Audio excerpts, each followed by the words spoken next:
Namo Bhagavate Vasudevaya.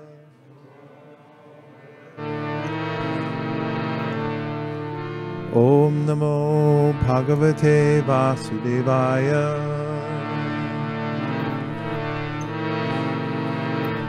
Om Namo Bhagavate Vasudevaya. Narayanam Namaskritya Naram Chaiva Narottamam Devim Sarasatim Vyasam Tato Chayam Udiraye. We're reading from the Srimad Bhagavatam, Canto 2, chapter number 4, and we're taking up where we left off, which means we're starting today at text number 20, 19. Which one? 20. And it happens to be a famous verse. Shriya patir yagnapati prajapatir diyam patir lokapatir dharapati patir gatish chandraka vrishni sattvatam prasidatam me bhagavan satam pati. May Lord Sri Krishna, who is the worshipable Lord of all devotees, the protector and glory of all the kings like Antaka and Vrishni of the Yadu dynasty, the husband of all goddesses of fortune, the director of all sacrifices, and therefore the leader of all living entities, the controller of all intelligence, the proprietor of all planets, spiritual and material, and the supreme incarnation on the earth, the supreme all in all, be merciful upon me. Since Shukadeva Goswami is one of the prominent Gata Vyalikas, who are freed from all misconceptions, he therefore expresses his own realized perception of Lord Sri Krishna as being the sum total of all perfection, the personality of Godhead. Everyone is seeking the favor of the goddess of fortune, but people do not know that Lord Sri Krishna is the beloved husband of the goddess of fortune. In the Brahma Samhita, it is said that the Lord, in his transcendental abode, Goloka Vrindavan, is accustomed to herding the Surabhi cows and is served there by hundreds of thousands of goddesses of fortune. All these goddesses of fortune are manifestations of his transcendental pleasure potency, Ladini Shakti, in his internal energy. And when the Lord manifested himself on this earth, he partially displayed the activities of his pleasure potency in his Rasa Lila, just to attract the conditioned souls, who are all after the phantasmagoria, pleasure potency, and degraded sex enjoyment. The pure devotees of the Lord, like Shukadeva Goswami, who was completely detached from the abominable sex life of the material world, discussed this act of the Lord's pleasure potency, certainly not in relation to sex, but to relish a transcendental taste inconceivable to the mundaners who are after sex life. Sex life in the mundane world is the root cause of being conditioned by the shackles of illusion. And certainly Shukadeva Goswami was never interested in the sex life of the mundane world, nor does the manifestation of the Lord's pleasure potency have any connection with such degraded things. Lord Chaitanya was a strict sannyasi, so much so that he did not allow any women to come near him, not even to bow down and offer respects. He never even heard the prayers of the Devadasis offered in the temple of Jagannath, because a sannyasi is forbidden to hear songs sung by the fair sex. Yet, even in the rigid position of a sannyasi, he recommended the mode of worship preferred by the gopis of Vrindavan as the topmost loving service possible to be rendered to the Lord. And Srimati Radharani is the principal head of all such goddesses of fortune, and therefore she is the pleasure counterpart of the Lord and is non-different from Krishna. In the Vedic rituals, there are recommendations for performing different types of sacrifice in order to achieve the greatest benefit in life. Such benedictions as the results of performing great sacrifices are, after all, favors given by the goddess of fortune, and the Lord being the husband or lover of the goddess of fortune, is factually the Lord of all sacrifices also. He is the final enjoyer of all kinds of yajna. Therefore, Yagyapati is another name of Lord Vishnu. It is recommended in the Bhagavad Gita that everything be done for the Yagyapati, Yagnartat Kamana. For otherwise, one's acts will be the cause of conditioning by the law of material nature. Those who are not freed from all misconceptions, Vyalikam, perform sacrifices to please the minor demigods, but the devotees of the Lord know very well that Lord Sri Krishna is the supreme enjoyer of all performances of sacrifice. Therefore they perform the Sankirtan Yagya, Shravanam Kirtanam Vishnu, which is especially recommended in this age of Kali. In Kali Yuga, performance of other types of sacrifice is not feasible due to insufficient arrangements and inexpert priesthood. We have information from the Bhagavad Gita 3.10 through 11 that Lord Brahma, after giving rebirth to the conditioned souls within the universe, instructed them to perform sacrifices and to lead a prosperous life. With such sacrificial performances, the conditioned souls will never be in difficulty in keeping body and soul together. Ultimately, they can purify their existence.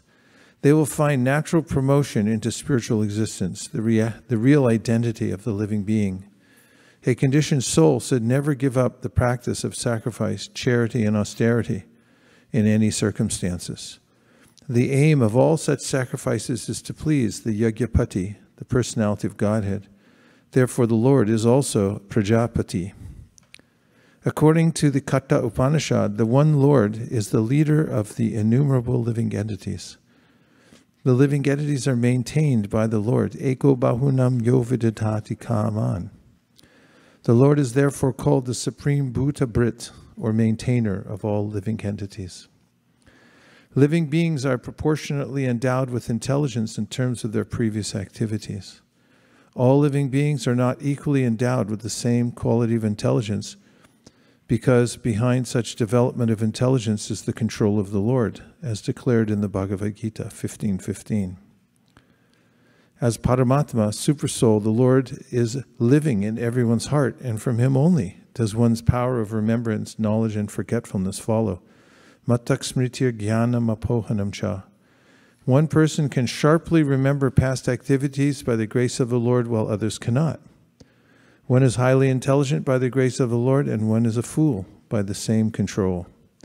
Therefore, the Lord is Dhyampati, or the Lord of intelligence. The conditioned souls strive to become lords of the material world. Everyone is trying to lord it over the material nature by applying his highest degree of intelligence. This misuse of intelligence by the conditioned soul is called madness. One's full intelligence should be applied to get free from the material clutches. But the conditioned soul, due to madness only, engages his full energy and intelligence in sense gratification. And to achieve this end of life, he willfully commits all sorts of misdeeds. The result is that instead of attaining an unconditional life of full freedom, the mad conditioned soul is entangled again and again in different types of bondage and material bodies. Everything we see in the material manifestation is but the creation of the Lord. Therefore, he is the real proprietor of everything in the universes. The conditioned soul can enjoy a fragment of this material creation under the control of the Lord, but not self-sufficiently. That is the instruction in the Ishopanishad. One should be satisfied with things awarded by the Lord of the universe. It is out of madness only that one tries to encroach upon another's share of material possessions. The Lord of the universe, out of his causeless mercy upon the conditioned souls, descends by his own energy, Atma Maya, to reestablish the eternal relation of the conditioned souls with him. He instructs all to surrender unto him instead of falsely claiming to be enjoyers for a certain limit under his control. When he so descends, he proves how much greater is his ability to enjoy, and he exhibits his power of enjoyment by, for instance, marrying 16,000 wives at once. The conditioned soul is very proud of becoming the husband of even one wife, but the Lord laughs at this.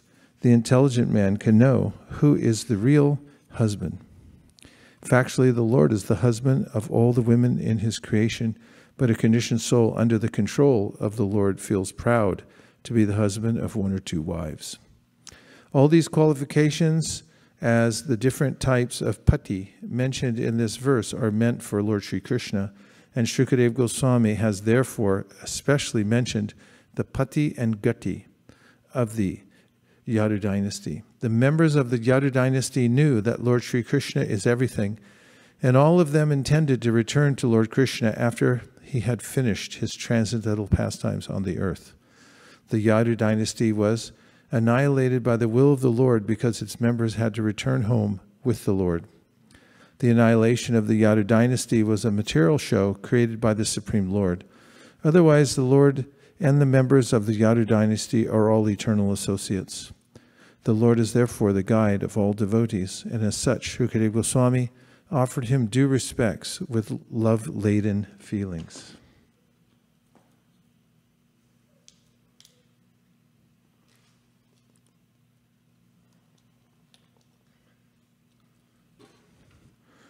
It is the personality of Godhead, Sri Krishna, who gives liberation. By thinking of his lotus feet at every second, following in the footsteps of authorities, the devotee in trance can see the absolute truth. The learned mental speculators, however, think of him according to their whims. May the Lord be pleased with me. The mystic yogis, after a strenuous effort to control the senses, may be situated in a trance of yoga just to have a vision of the supersoul within everyone. But the pure devotee, simply by remembering the Lord's lotus feet at every second, at once becomes established in real trance, because by such realization, his mind and intelligence are completely cleansed of the diseases of material enjoyment. The pure devotee thinks himself fallen into the ocean of birth and death, and incessantly prays to the Lord to lift him up. He only aspires to become a speck of transcendental dust at the lotus feet of the Lord. The pure devotee, by the grace of the Lord, absolutely loses all attraction for material enjoyment. And to keep free from contamination, he always thinks of the lotus feet of the Lord.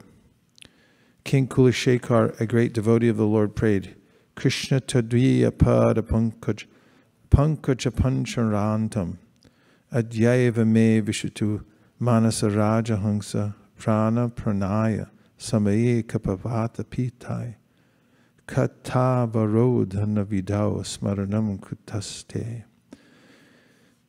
My Lord Krishna, I pray that the swan of my mind may immediately sink down to the stems of the lotus feet of your Lordship and be locked in their network.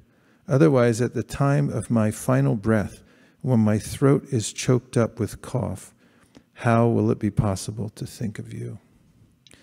There is an intimate relationship between the swan and the lotus stem, so the comparison is very appropriate. Without becoming a swan or Paramahamsa, one cannot enter into the network of the lotus feet of the Lord. As stated in the Brahma Samhita, the mental speculators, even by dint of learned scholarship, cannot even dream of the absolute truth by speculating over it for eternity. The Lord reserves the right of not being exposed to such mental speculators. And because they cannot enter into the network stem of the lotus feet of the Lord, all mental speculators differ in conclusions. And at the end, they make a useless compromise by saying, as many conclusions, as many ways, according to one's own inclination, yata rucham. But the Lord is not like a shopkeeper trying to please all sorts of customers in the mental speculator exchange. The Lord is what he is, the absolute personality of Godhead, and he demands absolute surrender unto him only. The pure devotee, however, by following the ways of previous acharyas or authorities, can see the Supreme Lord through the transparent medium of a bona fide spiritual master, anupashyati. The pure devotee never tries to see the Lord by mental speculation, but by following in the footsteps of the acharyas, mahajano yena gata sapanta. Therefore, there is no difference of conclusions amongst the Vaishnava acharyas regarding the Lord and the devotees. Lord Chaitanya asserts that the living entity, Jiva, is eternally the servitor of the Lord, and that he is simultaneously one with and different from the Lord.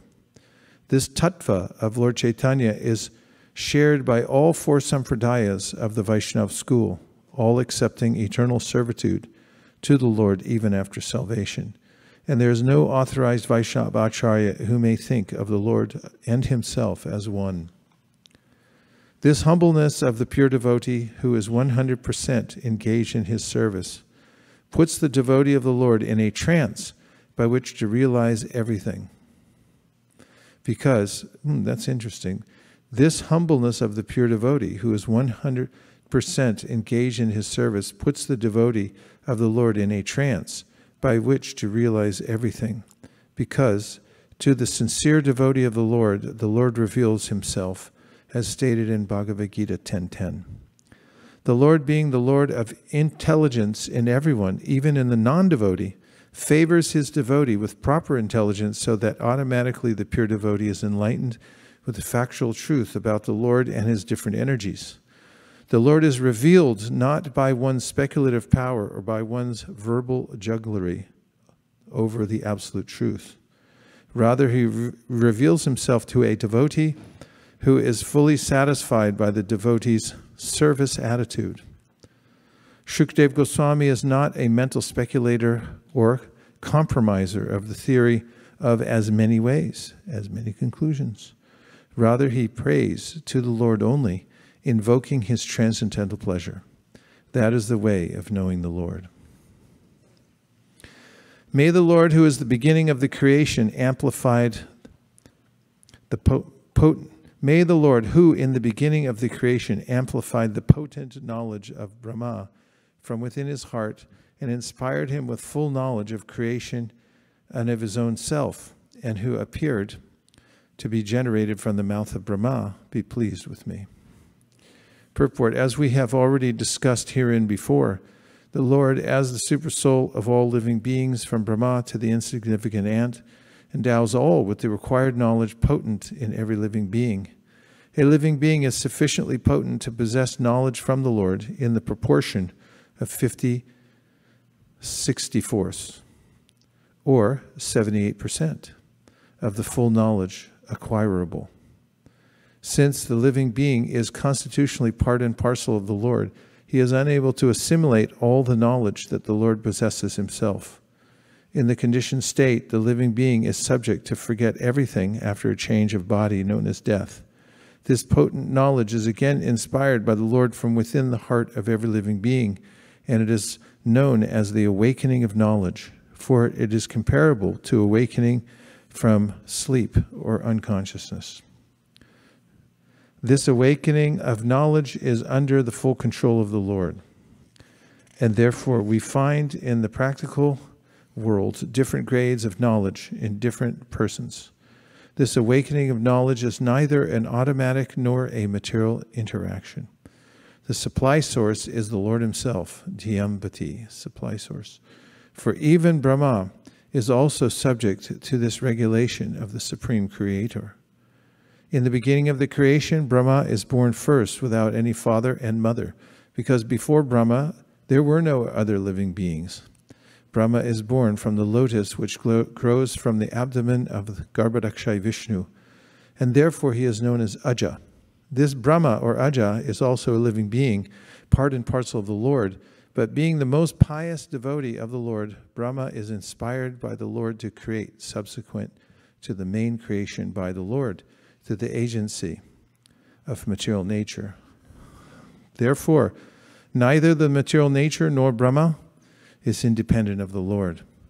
The material scientist can merely observe the reactions of the material nature without understanding the direction behind such activities, as a child can see the action of electricity without any knowledge of the powerhouse engineer.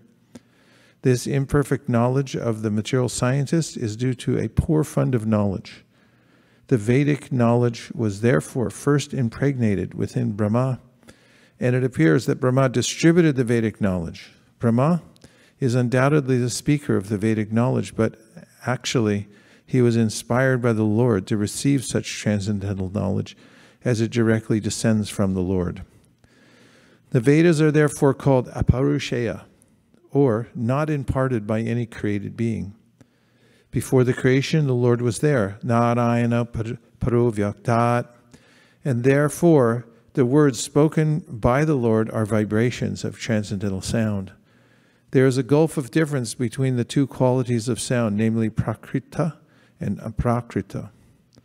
The physicist can deal only with the prakrita sound, or sound vibrated in the material sky, and therefore we must know that the Vedic sounds recorded in symbolic expressions cannot be understood by anyone within the universe unless and until he is inspired by the vibration of supernatural aprakrita sound, which descends in the chain of disciplic succession from the Lord to Brahma, from Brahma to Narada, from Narada to Vyasa, and so on. No mundane scholar can translate or reveal the true import of the Vedic mantras, hymns. They cannot be understood unless one is inspired or initiated by the authorized spiritual master. The original spiritual master is the Lord himself, and the succession comes down through the sources of parampara, as clearly stated in the 4th chapter of the Bhagavad Gita. So unless one receives the transcendental knowledge from the authorized parampara, one should be considered useless, vipala mata, even though one may be greatly qualified in the mundane advancements of arts and science. Shukadeva Goswami is praying from the Lord by dint of being inspired from within by the Lord so that he could rightly explain the facts and figures of creation as inquired by Maharaj Parikshit. A spiritual master is not a theoretical speculator like the mundane scholar, but is Shrotriyam Brahmanishtam. May the Supreme Personality of Godhead, who enlivens the materially created bodies of the elements by lying down within the universe, and who in his Purusha incarnation causes the living being to be subjected to the 16 divisions of material modes, which are his generator, be pleased to decorate my statements.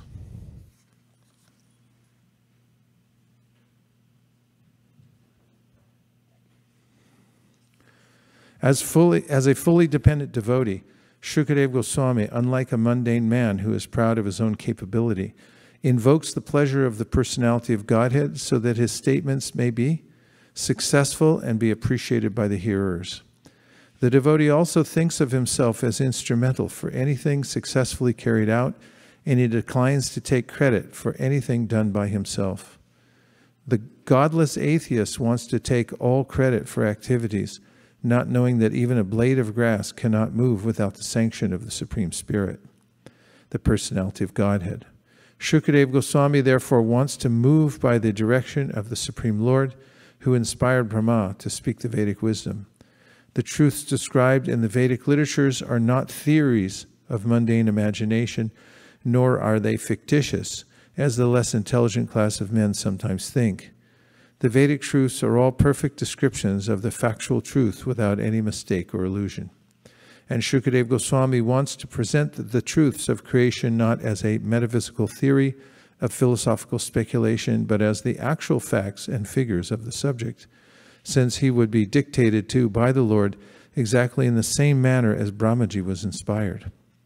As stated in the Bhagavad Gita 15:15, the Lord is himself the father of the Vedanta knowledge, and it is he only who knows the factual purport of the Vedanta philosophy. So there is no greater truth than the principles of religion mentioned in the Vedas. Such Vedic knowledge or religion is disseminated by authorities like Shukadeva Goswami because he is a humble devotional servitor of the Lord who has no desire to become a self-appointed interpreter without authority.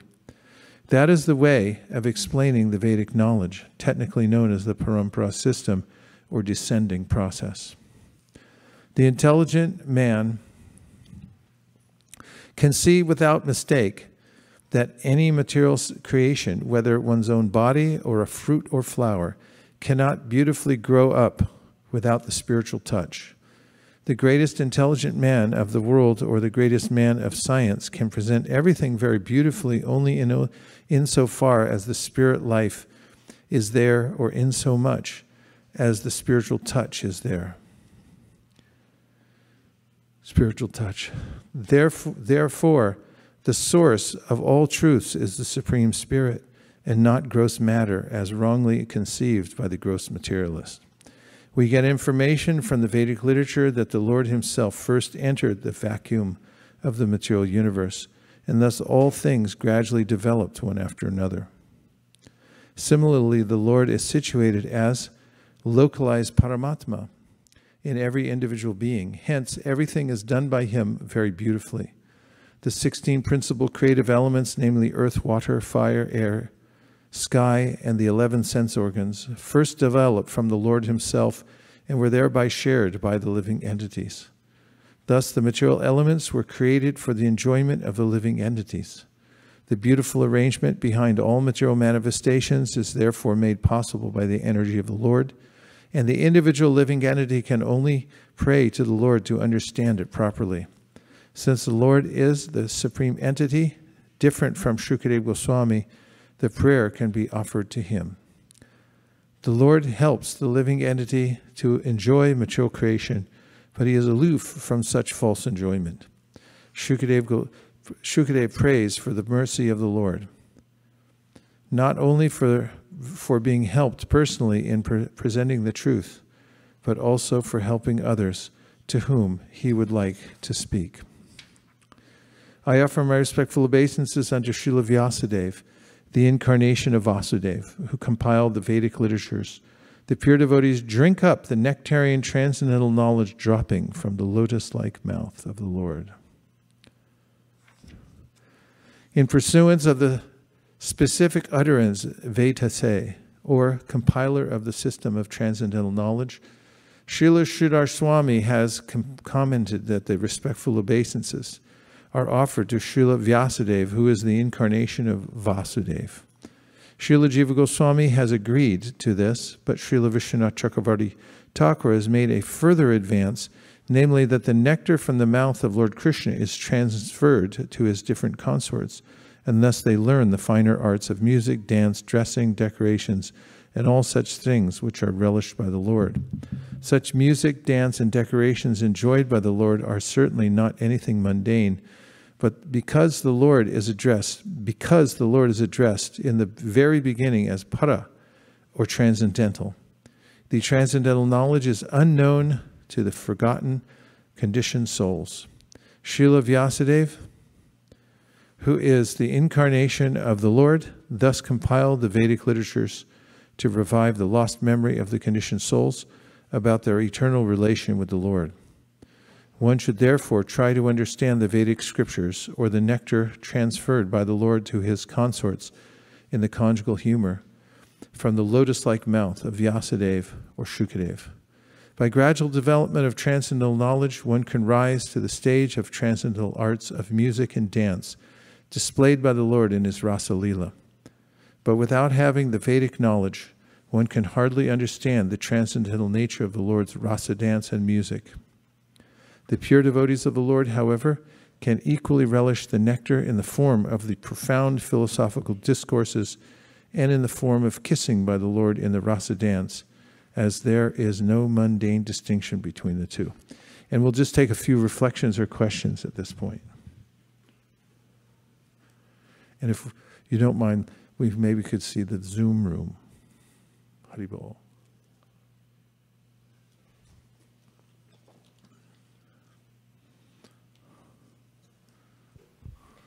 I like the point where what beautifies a material entity, whether living or non-living, is a spiritual touch. And there's a concept of connecting with the Supreme called ajohavit, which means calling them again and again. And that's what really engages our spiritual touch, by calling Krishna again and again. Thank you. Beautiful. What else did you hear? Yes.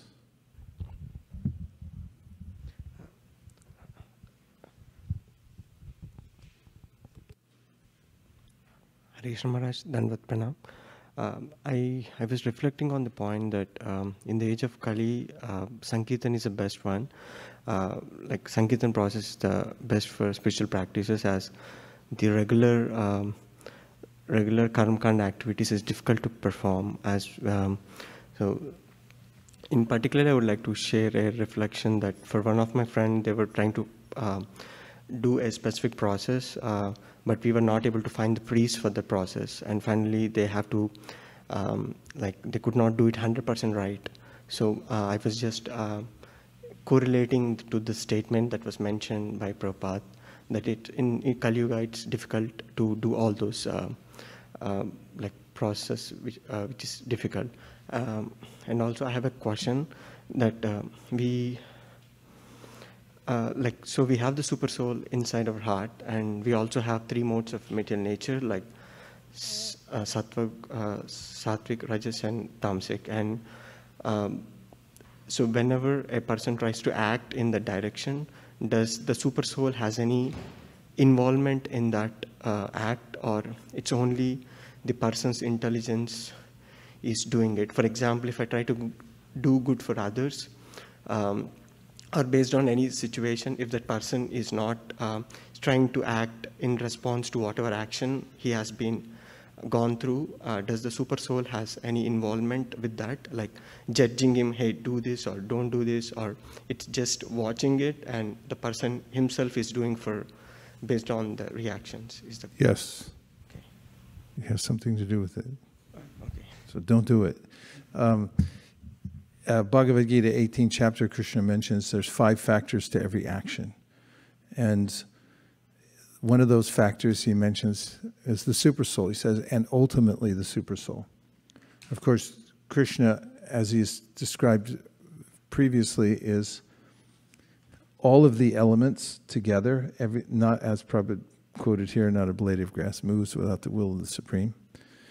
And therefore, indirectly, he's engaged in assisting the living entities in various ways through his multifarious energies. Parasya Shaktir Vivadai Vishuyate, Sabhavika Jnana Bala Kriyacha. All the various energies come from Krishna, and so they're assisting the living entities either in their endeavor to enjoy the material nature or their endeavor to become Krishna conscious. So you'll find also in the 13th chapter of the Gita, Krishna is mentioned as the overseer and the permitter. So he oversees all the various ways in which the living entity moves in the material nature, and ultimately he permits them to do that. Bhagavatam, asau gunamaya bhavir bhuta sukshmendriya vabi swanirmiteshu nirvishto bhunkte bhuteshu tad gunan. At the end of a particular creation of the world, everything's wound back up in the body of Mahavishnu. And when Mahavishnu breathes out again, Yashaika Nishvasitakala Matavalambya Jivanti Loma Vilaja Jagadandanata Vishnur Mahansa Iha Yasya Kala Vishesho Govindamadi Purusham Dhammaham Bhajami. Then all those living entities come back out into the material nature to take up where they left off before. And who is it who reminds them what they were doing in the last creation? Can be only Krishna, as stated in the verse, that there's nobody else there at that time. The living entities become manifest, so Krishna's there to remind them where they took off, what their present karma will be again, how they'll take up where they left off and to continue. So the simpler answer is yes. But that's some evidence from other areas of the Shastra. Yes. Gandharvika Radha, please. Hare Krishna Prabhu. Hare Krishna. This sentence just caught my attention, and there is so much meaning in this. In verse 21, Prabhupada says that the Lord is revealed not by one's speculative power or by one's verbal jugglery over the absolute truth. Rather, he reveals himself to a devotee when he is fully satisfied by the devotee's service attitude. So I was also thinking how in Nectar of Instruction also Prabhupada tells in the preface that the success of a devotee in Krishna consciousness depends on his attitude. So, and so many lectures, you also mention how everybody loves the servant. Nobody likes the master. So this developing this service attitude helps one to know everything about Krishna. So that sentence got my attention. Really. Yes, it's a universal principle. When in the relationship between an inferior and a superior, the only way to know the superior is through the right attitude, because the superior is not obligated to reveal anything unless there's a sense of trust, and then later on love. That's when there's full revelation. When you love somebody, then they'll reveal everything. But other than that, they're not obligated. If you try to pry it out of them, they may even become more tight-lipped if you have the wrong attitude. So that's why bhakti is the only process through which, as Krishna says, bhakti mam abhijananti yavanyashasmi tatvataha tatvato tatvato gyadas vishite tadanantaram. Sorry. That verse mentions that bhakti is the process only through which one can understand the absolute truth and enter into his nature.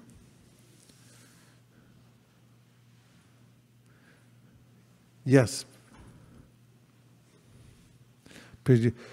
Please make sure it makes flowing so nobody has to get up.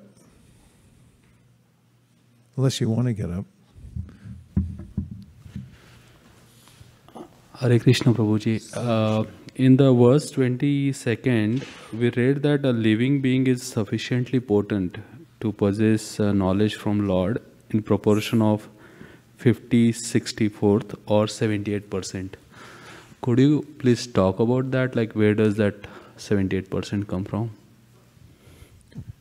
As I mentioned in the Bhagavatamrita, although we give a very simple analogy that there's the ocean, it has certain elements, and then if you take one drop out of the ocean, there'll be the same elements, just in smaller quantity.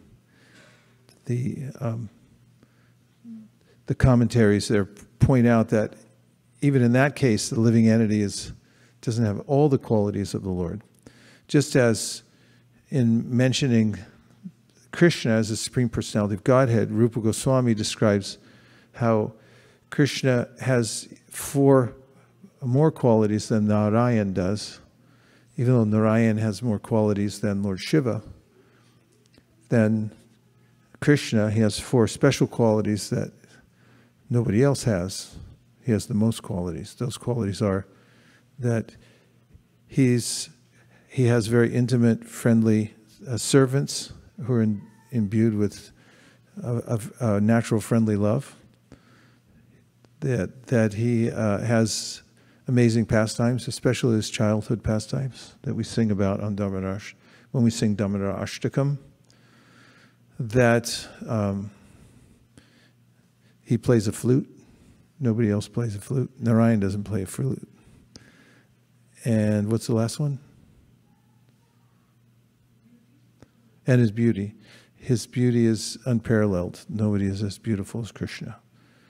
People see him, they can't take their eyes off him. And they curse the Creator for making their eyelids blink. If you can imagine that kind of beauty, then you're thinking of Krishna. So to speak of the living entities, then they have similar qualities as Krishna, but not the same quantity. Okay, we have... Okay, Bhakti Roman, that's who that is. Okay, Bhakti Roman. Oh, Hare Krishna Maharaj. Hare Krishna. I have a question. There was energy of Krishna mentioned, named by Hladini Shakti, and by studying Krishna book and watching the Mahabharata. So the same when even Yashoda Ma, he opened the Krishna mouth and he see entire universe in there, and it says that he used the and she started to philosophically think about Krishna as the Supreme Personality. And then it says, oh, and Krishna covers mom with that energy, and she starts thinking about him as of mother too. Is that the Hladini Shakti energy which he uses for people to enjoy him? So the category of energy that's mentioned in the pastimes you just cited is called Yoga Maya. So Krishna has two potencies. Actually, they're the same potency, but they act differently according to the person interacting with them. There's Yoga Maya or Mahamaya.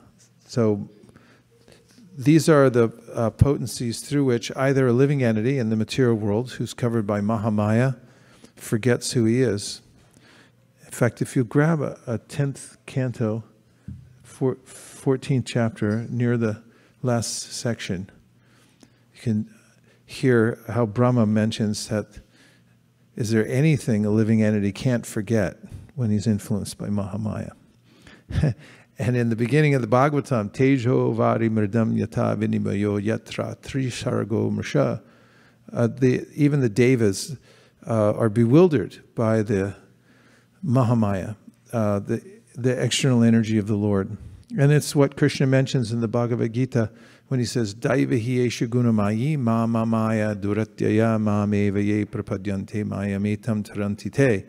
The living entity who's in the material world is covered by my divine nature.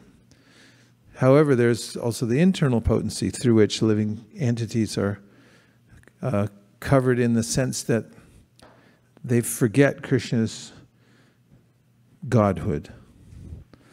Because when one's aware of Krishna being God, how can one have a friendly or sweet relationship with him?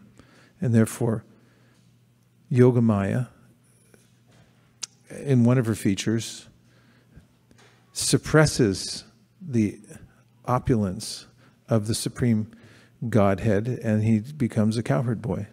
He appears to be a cowherd boy. He appears to be Yashoda's son, son of Nanda, or the friend of Subala, or a lover of the gopis, and so forth. And sometimes the two energies act simultaneously. For instance, you'll find when Duryodhana was chastising Vidura and calling him a useless person because he was so envious. Did you find it?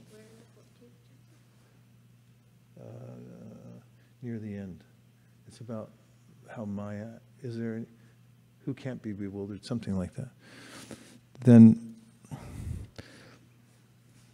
Duryodhana chastised Vidura because he was an envious person. That is, Duryodhana was envious.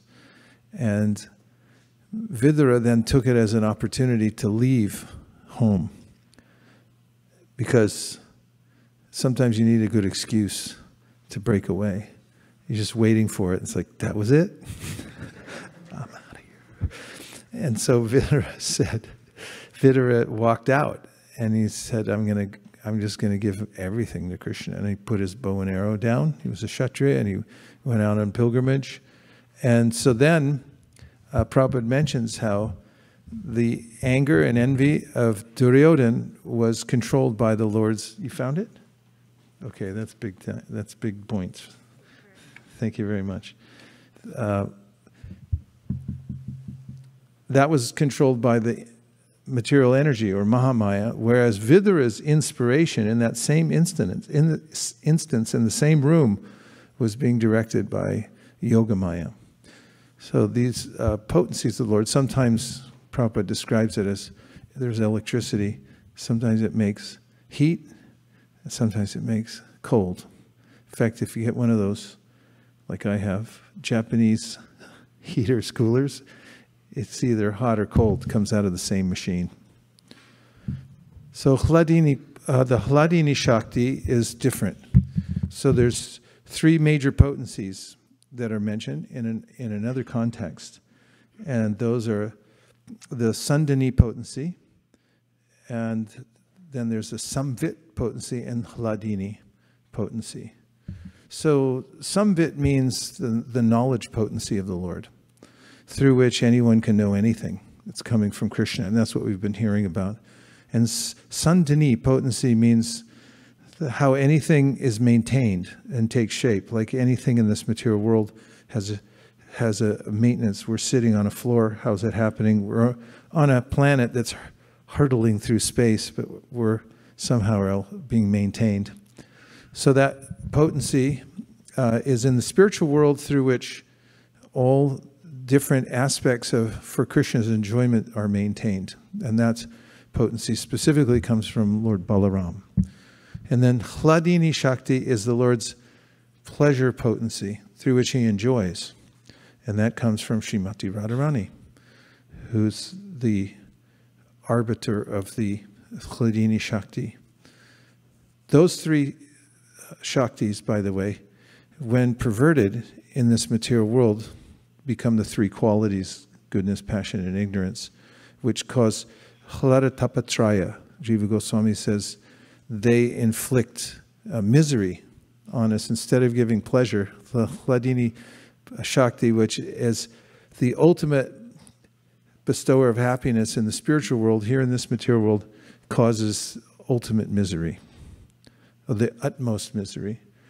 And so there's this conversity that takes place through the perversion of the energy. You enter into the, what was it Alice went into? A rabbit hole? Did Alice go in a rabbit hole? Yes. She went in the rabbit hole and everything was, I haven't read it in a while, but I think it was, everything was reversed down there. Yes, okay. So we went down the rabbit hole sometime. Thank you. And everything's opposite. Welcome to opposite world. Okay, we'll take one more.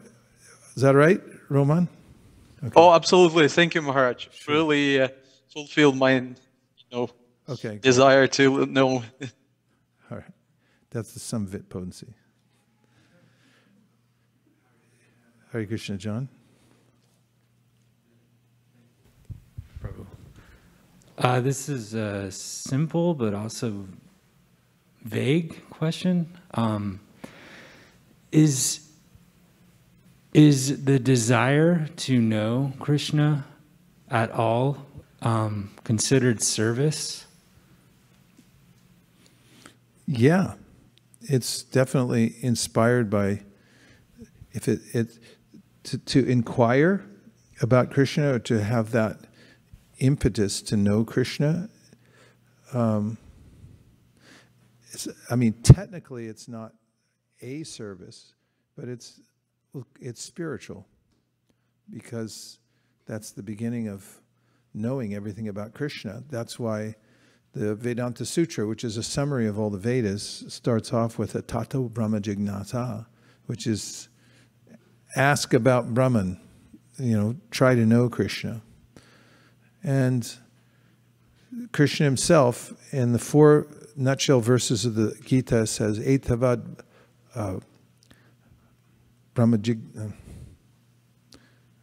somebody? Tattva jignasanatmana yad anvaya teritaschad yovashishesa sospyaham. Sorry, I mangled the verse. Etavad eva jignasa tattva jignasanatmana anvaya vyatareka bhyam yat syat sarvata sarvada. There it is. It's Krishna saying that you should, etavan eva jignasa, up to this, you should inquire about the Supreme Personality of Godhead in all times, in all places, in all circumstances, both directly and indirectly. And so it's an instruction Krishna gives. So if one follows that instruction, it's a kind of service. And it's spiritual through and through. Okay, we have time for one more.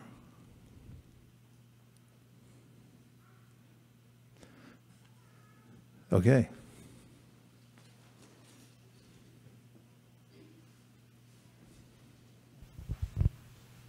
Hare Krishna Guru Maharaj.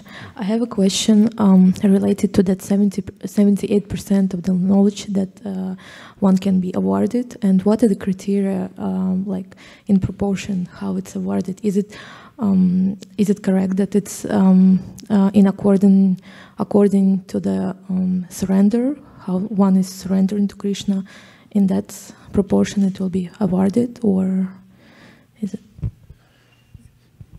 Yes. As one becomes purified, one naturally then begins to manifest one's spiritual qualities. Yes, bhaktir bhagavatiya kinchana sarvara gunas tatra samasate sura harava bhaktasa kuto mahadguna manorati nasati tavato bihi. 5:18-12 Bhagavatam says that, by performing devotional service, then the natural good qualities of the living entity become more and more manifest. So as we apply ourselves to devotional service and become purified, then naturally those qualities will shine forth all the way up to 78%. And some of them are mentioned in the Shastras. They're actually really nice to hear. The other day, I think on Bhakti on a Monday night, we read, first of all, a list from the 16th chapter of the Bhagavad Gita, in which Krishna describes the qualities of a saintly person. And then there are qualities listed which are those that manifest in a pure devotee.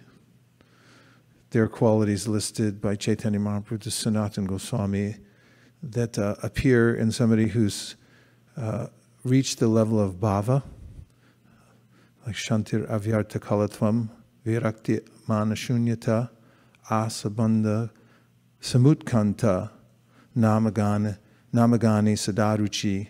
He says there's a sense of quality that a person is tolerant. Like Parikshit Maharaj was cursed to die. He said, oh well, it's Krishna's mercy. Avyarta Kalatva means person won't waste any time. And then Virakti means completely detached from everything material. Manashunyata means free from man, any hankering from things from the material world. Asabandha Samutkanta, and a person's always eager to know Krishna. Namagani Stadaruchi, always attached to the holy name. So there are many lists. Titikshava Karunika Surida Sarvadehinam Ajatra Satrava Shanta Sarava Sarabhushana. Kapiladev says these are the qualities of a sadhu, and he lists Titikshava Karunika, mercy, tolerance, so forth. So all those become naturally manifest in someone who's advancing in the process of devotional service. They're already there, but they're covered. So now we'll read a few more. Ready? Okay, only 3 people? Everybody else cover your ears. Okay. O King, although the... Oh, sorry. I didn't read your verse, but luckily I have it right here. Here it is. Thank you for finding this. This is from 10:14:44. Kim na vismarantiha maya mohita chetasa yan mohitam jagat sarvan abhikshnam vismritatmakam. Yet there it is. What indeed is not forgotten by those whose minds are bewildered by the Lord's illusory potency? By that power of Maya, this entire universe remains in perpetual bewilderment. And in this atmosphere of forgetfulness, no one can understand his own identity. You want to hear it again? Yes. Kind of explains a lot, right? What indeed is not forgotten by those whose minds are bewildered by the Lord's illusory potency? Would that be Mahamaya or Yogamaya? By the power of that Maya, the entire universe remains in perpetual bewilderment, and in this atmosphere of forgetfulness, no one can understand his own identity. Purport, it is clearly stated here that the entire universe is bewildered. Thus, even great demigods like Indra and Brahma are not exempt from the principle of forgetfulness. Since Lord Krishna exercised his internal illusory potency over his cowherd boyfriends and calves, it's not at all astonishing that for 1 year they could not remember their position. Indeed, by the Lord's external illusory potency, the conditioned souls forget their existence not only for 1 year, but for many billions and billions of years as they transmigrate through the kingdom of ignorance called the material world. Case closed. My dear king, Brahma, the firstborn, on being questioned by Narada, exactly appraised him on this subject as it was directly spoken by the Lord to his own son, who was impregnated with Vedic knowledge from his very birth. As soon as Brahma was born of the abdominal lotus petals of Vishnu, he was impregnated with Vedic knowledge, and therefore he is known as Vedagarbha, or a Vedantist from the embryo. He was a Vedantist from the embryo. Where'd you go to school? Well, in the womb, I started. Without Vedic knowledge or perfect infallible knowledge, no one can create anything. All scientific knowledge and perfect knowledge are Vedic. One can get all types of information from the Vedas, and as such, Brahma was impregnated with all perfect knowledge so that it was possible for him to create. Thus, Brahma knew the perfect description of creation, and it was exactly apprised to him by the Supreme Lord Hari. Brahma, on being questioned by Narada, told Narada exactly what he had heard directly from the Lord. Narada again told exactly the same thing to Vyasa, and Vyasa also told Shukadeva exactly what he had heard from Narada. And Shukadeva was going to repeat the same statements as he had heard them from Vyasa. That is the way of Vedic understanding. The language of the Vedas can be revealed only by the above-mentioned disciplic succession and not otherwise. There is no use in theories. Knowledge must be factual. There are many things that are complicated, and one cannot understand them unless they are explained by one who knows. The Vedic knowledge is also very difficult to know and must be learned by the above-mentioned system, otherwise it is not at all understood. Shukadeva Goswami therefore prayed for the mercy of the Lord so that he might be able to repeat the very same message that was spoken directly by the Lord to Brahma, or what was directly spoken by Brahma to Narada. Therefore, the statements of creation explained by Shukadeva Goswami are not at all, as the mundaners suggest, theoretical, but are perfectly correct. One who hears these messages and tries to assimilate them gets perfect information of the material creation. Thus end the Bhaktivedanta purports of the 2nd canto, 4th chapter of the Srimad Bhagavatam, entitled The Process of Creation. Sadhu, sadhu. Bravo. Bravissimo.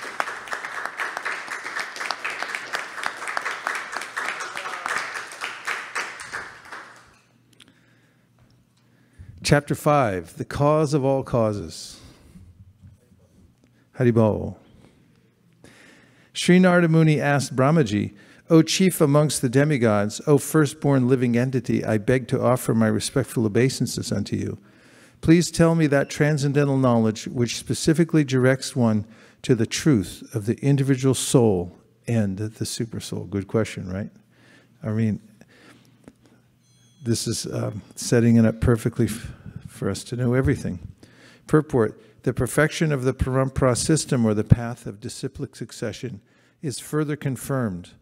In the previous chapter, it has been established that Brahmaji, the firstborn living entity, received knowledge directly from the Supreme Lord, and the same knowledge was imparted to Narada, the next disciple. Narada asked to receive the knowledge and Brahmaji imparted it upon being asked. Therefore, asking for transcendental knowledge from the right person and receiving it properly is the regulation of the disciplic succession. This process is recommended in the Bhagavad Gita 4.2. The inquisitive student must approach a qualified spiritual master to receive transcendental knowledge by surrender, submissive inquiries, and service. The inquisitive student must approach a qualified spiritual master to receive transcendental knowledge by surrender, submissive inquiries, and service. Knowledge received by submissive inquiries and service is more effective than knowledge received in exchange for money. A spiritual master in the line of disciplic succession from Brahma and Narada has no demand for dollars and cents. Student loans, anyone? A bona fide student has to satisfy him by sincere service to obtain knowledge of the relation and nature of the individual soul and the supersoul. My dear Father, please describe factually the symptoms of this manifest world. What is its background? How is it created? And how is it conserved? And under whose control is all this being done? The inquiries by Narada Muni on the basis of factual cause and effect appear very reasonable. The atheists, however, put forward many self-made theories without any touch of cause and effect. The manifested world, as well as the spirit soul, is still unexplained by the godless atheist through the medium of experimental knowledge, although they have put forward many theories manufactured by their fertile brains. Contrary to such mental speculative theories of creation, however, Narada Muni wanted to know all the facts of creation in truth and not by theories. Transcendental knowledge regarding the soul and the supersoul includes knowledge of the phenomenal world and the basis of its creation. In the phenomenal world, three things are factually observed by any intelligent man: the living beings, the manifest world, and the ultimate control over them. That's nice. In the phenomenal world, three things are factually observed in any intelligent man, by any intelligent man: the living beings, the manifest world, and the ultimate control over them.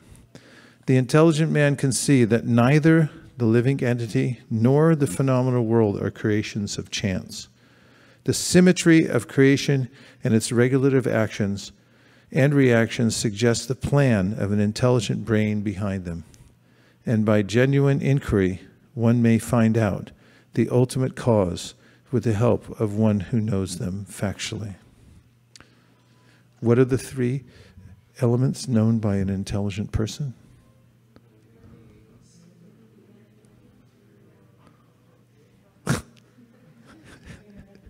Yeah, correct.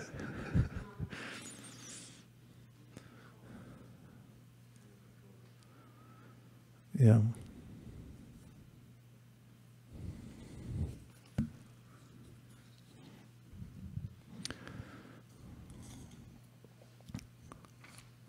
My dear Father, all this is known to you scientifically because whatever was created in the past, whatever will be created in the future, and whatever is being created at present, as well as everything within the universe, is within your grip, just like a walnut.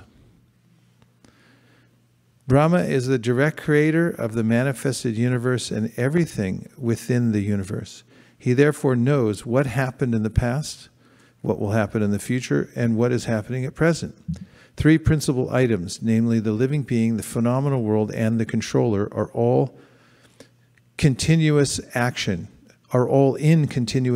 past, present, and future. And the direct manager is supposed to know everything of such actions and reactions as one knows about a walnut within the grip of one's palm.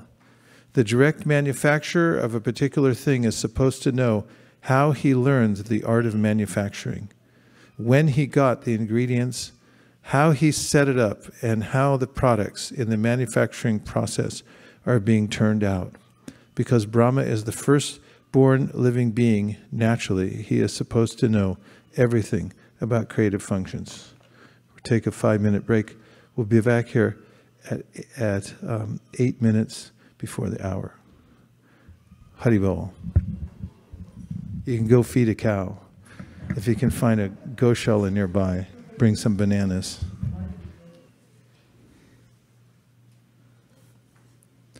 My dear Father, what is the source of your knowledge? Under whose protection are you standing? And under whom are you working? What is your real position? Do you alone create all entities with material elements by your personal energy? It was known to Sri Narada Muni that Lord Brahma attained creative energy by undergoing severe austerities. As such, he could understand that there was someone else superior to Brahma, to Brahmaji, who invested Brahma with the power of creation. Therefore, he asked all the above questions. Discoveries of progressive scientific achievements are therefore not independent. The scientist has to attain the knowledge of a thing already existing by means of the wonderful brain made by someone else. A scientist can work with the help of such an awkward brain. A scientist can work with the help of such an awarded brain, but it is not possible for the scientist to create his own or a similar brain. Therefore, no one is independent in the matter of any creation, nor is such creation automatic. As the spider very easily creates the network of its cobweb and manifests its power of creation without being defeated by others, so also you yourself, by employment of your self-sufficient energy, create without another's help, without any other's help. Purport: the best example of self-sufficiency is the sun. The sun does not require to be illuminated by any other body. Rather, it is the sun which helps all other illuminating agents. For in the presence of the sun, no other illuminating agent becomes prominent. Narada compared the position of Brahma to the self-sufficiency of the spider, who creates its own field of activities without any other's help by employment of its own energetic creation of saliva. 6. Whatever we can understand by the nomenclature, characteristics, and features of a particular thing, superior, inferior, or equal, eternal or temporary, is not created from any other source other than that of your Lordship, thou so great. Purport: the manifested world is full of varieties of created beings in 8,400,000 species of life, and some of them are superior and inferior to others. In human society, the human being is considered to be the superior living being, and amongst the human beings, there are also different varieties, good, bad, equal, etc. But Narada Muni took for granted that none of them has any source of generation besides his father, Brahmaji. Therefore, he wanted to know all about them from Lord Brahma. And we have till 7 when we're starting the Dhammarashtakam, if I'm not incorrect. And so we'll just take a last few minutes for some reflection or question.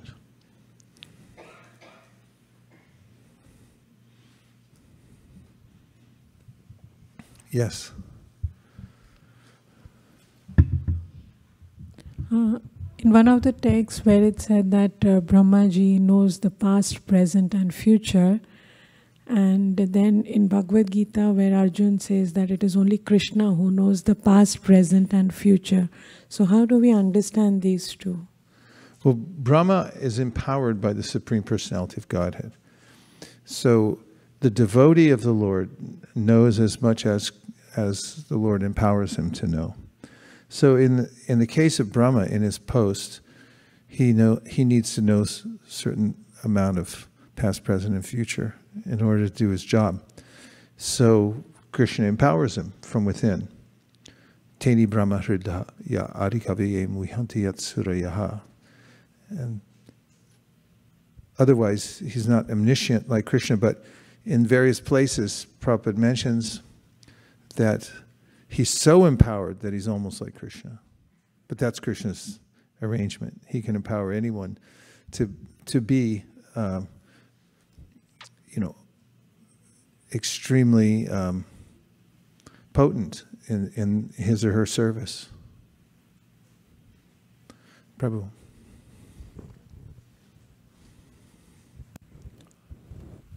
I think this came up in Bhakti Vaibhava, that why is Narada asking Brahma about who is the supreme creator when he is such an exalted devotee himself? Well, he's playing the role of his son, and we find such inquiries throughout the Bhagavatam. Even already we've had such inquiries when the inquirer is asking for the sake of others, although it's not specifically mentioned here in that case. It's in an innocent voice of a son saying, "Dad."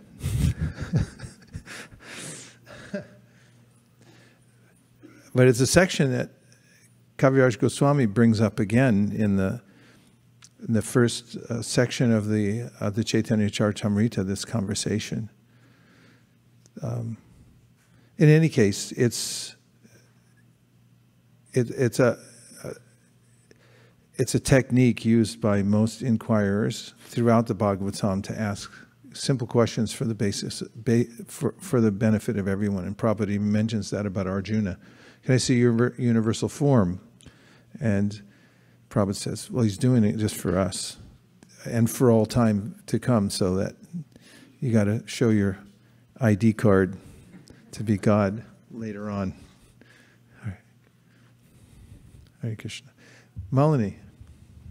Hare Krishna, Prabhu. Hare Krishna. Prabhu, when you're reading in the first half, I was thinking, how Bhagavatam is not just that it was written by just somebody, they just got an idea and they wrote the book, but how Shukadeva Goswami was meditating so deeply and with the humility that whatever was revealed to Lord Brahma, please let that be revealed to me so I can write this book. So I was just appreciating the books that we have today they're so deep in knowledge and not written by any ordinary or mundane people like people take it these days.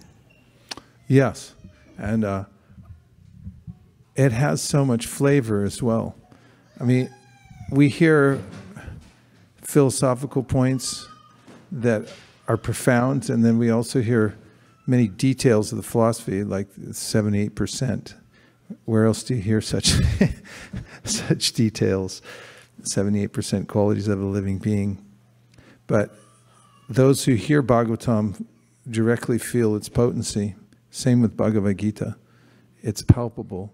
And that's mentioned at the beginning of this canto, that those who patiently hear the Bhagavatam will experience a change in heart just by listening to it, which becomes a proof for those who are listening to the Bhagavatam, because it's self-effulgent. The effect is there. If you take a potent drug, you'll know when the effects start to manifest in your body and mind.